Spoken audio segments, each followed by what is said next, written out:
Chapter 3, A Caucus Race and a Long Tail. They were indeed a queer-looking party that assembled on the bank. The birds with draggled feathers, the animals with their fur clinging close to them, and all dripping wet, cross and uncomfortable. The first question, of course, was how to get dry again.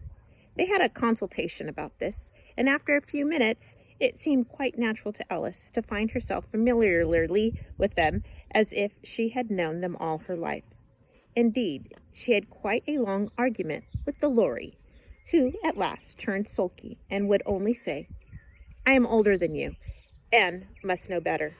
And this Alice would not allow, without knowing how old it was.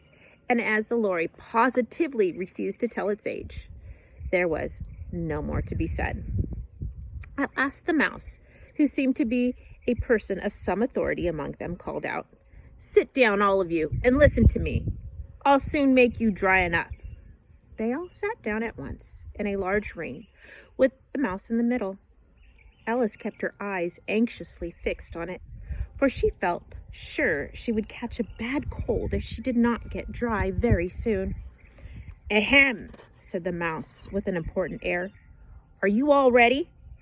This is the driest thing I know. Silence all around, if you please. William the Conqueror, whose cause was favored by the Pope, was soon submitted to by the English, who wanted leaders and had been of late much accustomed to usurpation and conquest. Edwin and Morcar, the Earls of America and Northumbria." "Ugh," said the Lory with a shiver. "I beg your pardon?" said the mouse, frowning, but very politely. "Did you speak?" "Not I," said the Lory hastily. "I thought you did," said the mouse. "I proceed. Edwin and Morcar, the Earls of America and Northumbria, declared for him, and even Stingod and the patriotic Archbishop of Canterbury found it advisable." "Found what?" said the duck. "Found it," the mouse replied rather crossly. "Of course, you know what it means." "I know what it means well enough. When I find a thing," said the duck, "it's generally a frog or a worm. The question is, what did the Archbishop find?" The mouse did not notice this question, but hurriedly went on. "Found it advisable to go with Edgar Atheling to meet William and offer him the crown. William's conduct at first was moderate, but the insolence of his Normans—" "How are you getting on now, my dear?" it continued, turning to Alice as it spoke. "As wet as ever," said Alice in a melancholy tone. "It doesn't seem to dry me at all." "In that case," said the Dodo solemnly, rising to its feet, "I move that the meeting adjourn for the immediate adoption of more energetic remedies." "Speak English," said the eaglet. "I don't know the meaning of half those long words. And what's more, I don't believe you do either." And the eaglet bent down its head to hide a smile. Some of the other birds teetered audibly. "What I was going to say," said the Dodo in an offended tone, "was that the best thing to get us dry would be a caucus race." "What is a caucus race?" said Alice. Not that she much wanted to know, but the Dodo had paused, as if it thought that somebody ought to speak, and no one else seemed inclined to say anything. "Why," said the Dodo, "the best way to explain it is to do it. And as you might like to try the thing yourself some winter day, I will tell you how the Dodo managed it. First, it marked out a race course in a sort of circle. The exact shape doesn't matter, it said. And then all the party were placed along the course, here and there. There was no 1, 2, 3 and away, but they began running when they liked and left off when they liked, so that was not easy to know when the race was over. However, when they had been running half an hour or so, they were quite dry again. The Dodo suddenly called out, "The race is over!" And they all crowded round it, panting and asking, "But who has won?" This question the dodo could not answer without a great deal of thought, and it stood for a long time with one finger pressed upon its forehead, the position in which you usually see Shakespeare in the pictures of him, while the rest waited in silence. At last the dodo said, "Everybody has one, and all must have prizes." "But who is to give the prizes?" quite a chorus of voices asked. "Why, she, of course," said the dodo, pointing to Alice with one finger, and the whole party at once crowded round her, calling out in a confused way, "Prizes! Prizes!" Alice had no idea what to do, and in despair, she put her hand into her pocket and pulled out a box of comfits. Luckily, the salt water had not got into it, and handed them round as prizes. There was exactly one apiece all around. "But she must have a prize herself, you know," said the mouse. "Of course," the dodo replied very gravely. "What else have you got in your pocket?" he went on, turning to Alice. "Only a thimble," said Alice sadly. "Hand it over here," said the dodo. Then they all crowded round her once more, while the dodo solemnly presented the thimble, saying, "We beg your acceptance of this elegant thimble."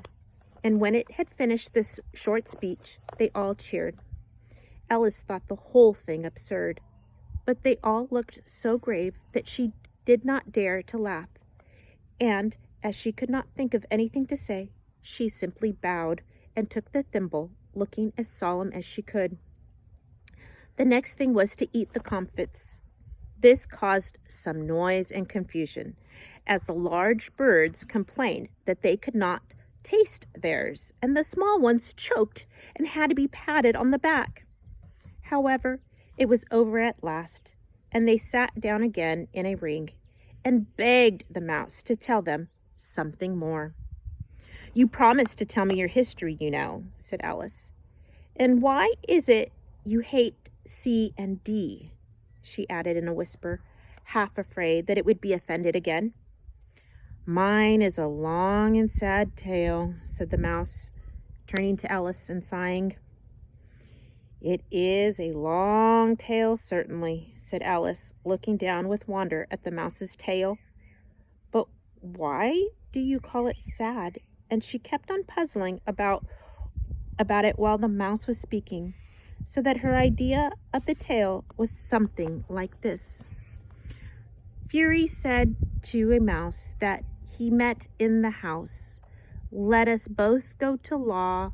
I will prosecute you. Come, I'll take no denial. We must have a trial. For really this morning I've nothing to do," said the mouse. "To the cur such a trial, dear sir, with no jury or judge, would be wasting our breath." "I'll be judge, I'll be jury," said cunning old Fury. "I'll try the whole cause and condemn you to death." "You are not attending," said the mouse to Alice severely. "What are you thinking of?" "I beg your pardon," said Alice very humbly. "You had got to the fifth bend, I think." "I had not," cried the mouse sharply and very angrily. "A knot," said Alice, always ready to make herself useful and looking anxiously about her. "Oh, do let me help to undo it." "I shall do nothing of the sort," said the mouse, getting up and walking away. "You insult me by talking such nonsense." "I didn't mean it," pleaded poor Alice. "But you're so easily offended, you know." The mouse only growled in reply. "Please come back and finish your story," Alice called after it, and the others all joined in chorus. "Yes, please do." But the mouse only shook its head impatiently and walked a little quicker. "What a pity it wouldn't stay," sighed the lory. As soon as it was quite out of sight, and an old crab took the opportunity of saying to her daughter, "Ah, my dear, let this be a lesson to you, never to lose your temper." "Hold your tongue, Ma," said the young crab, a little snappishly. You're enough to try the patience of an oyster." "I wish I had our Dinah here. I know I do," said Alice aloud, addressing nobody in particular. "She'd soon fetch it back." "And who is Dinah, if I may venture to ask the question?" said the Lory. Alice replied eagerly, for she was always ready to talk about her pet. "Dinah's our cat, and she's such a capital one for catching mice. You can't think. And oh, I wish you could see her after the birds. Why, she'll eat a little bird as soon as, look at it." This speech caused a remarkable sensation among the party. Some of the birds hurried off at once.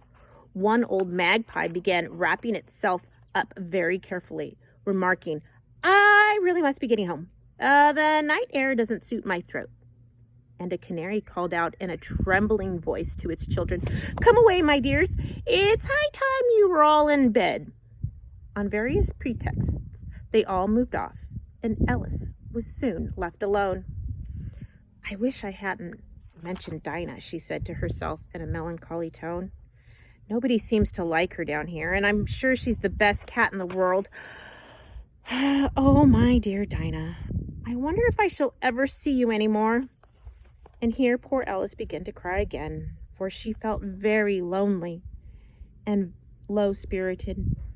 In a little while, however, she again heard a little pattering of footsteps in the distance, and she looked up eagerly, half hoping that the mouse had changed his mind and was coming back to finish his story.